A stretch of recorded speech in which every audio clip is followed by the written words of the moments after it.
So the idea was to focus on 4 major functions. One was to focus on education and training, leadership development.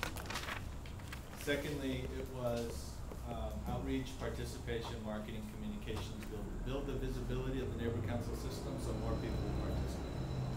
Thirdly, it was you're calling it government liaison. I had seen it as facilitating partnerships between government and neighborhood councils. The fourth was the funding program. I thought it was important to keep it as a function with the department because they serve to kind of complement each other, but I understand, and that the direction is headed towards outsourcing. And within that, I didn't see it as necessarily a discrete function, but the assumption that we would be utilizing a lot of volunteers to help us support those major functions. So you gave it an org chart, and I think that was pretty much in concert with how I was seeing things.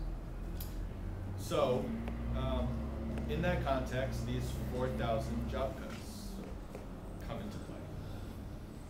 And suddenly, I think, and you know, Larry, I'm working very closely with Larry because he's telling me, he's giving me his sense of what's going to fly, what's not going to fly, in a bare bones, stripped down government version of the department. Scrubbed to death is really the environment we're in. That is, I mean, that came as a surprise to me. That's the reality of what we're faced with. So, made some adjustments. What are absolutely essential elements to keep the neighborhood council system maintained? I'm not talking about growing, I'm talking about maintaining it to the extent possible. So what that looks like is first a transition plan from where we are now to July 1st. And there's a bunch of ordinances and obligations that our department has by, you know, all the bureaucracy that the department and you guys were saddled with. For example? The fact that we do printing for neighborhood councils through GST. Leases and contracts. About 40 neighborhood councils have leases. We have to administer all of them.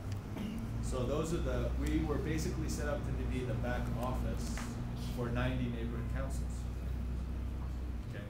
So that's a position, that those leases and contracts, you know, is that an essential position? We're thinking it is an essential position in terms of supporting, but you know, that's. I think you have to get some reflection about what that is. We tried to go through general services for printing for our elections. We couldn't get anyone from Dunn to pass on the information. It never got through. We eventually, when I went to the 3rd floor, the thing was a mess. We eventually didn't do it that way. Our lease, I had asked someone I got the email that says you need to renegotiate your lease. I contacted the person over and over, and finally, I had a meeting with Layla, and she got him to call me 6 months later. When he eventually spoke, no, I think it's important to know, when he eventually spoke to the person, we got kicked out of our space, is what happened. So, but I think it's important to know, like, to say that these are our responsibilities and these are our jobs.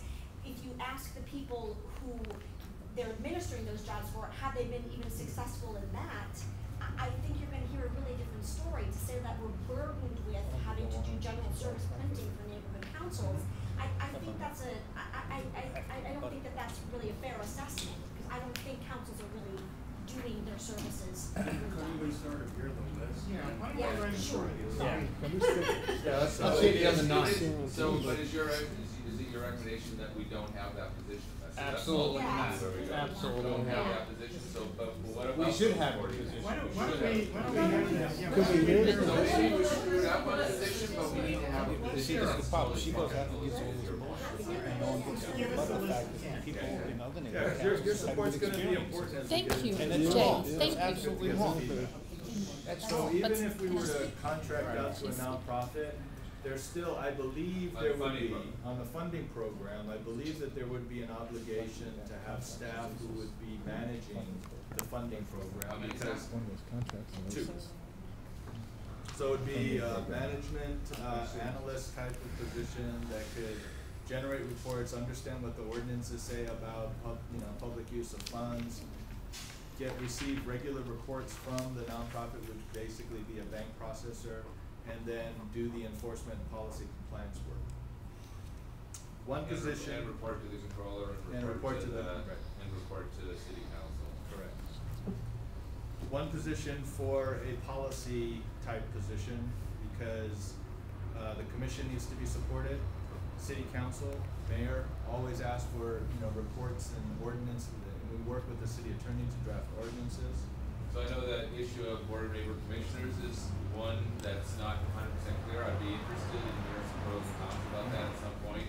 My instinct right now is it's important to keep a board of neighbor commissioners, but I'm interested in hearing input. But that's my instinct. You should start a What's list, an ordinance? Yeah. I mean, I'll I'm do just that. asking. Ordinances are Sorry. basically city laws that govern how the neighborhood council system works. As I explained before, city attorneys tend to see the world as a liability, neighborhood councils as a liability. How is the city going to be protected from 1,600 volunteers doing quasi-legislative work? So this policy person is writing ordinances? Writing reports, doing research, and preparing reports for the commission. Significant amount of work, which you guys don't see. IT. Okay, I'm sorry, so leases and contracts, one position, and then there's the contract management of and support of the funding program, that's two positions. For instance, I'm saying two.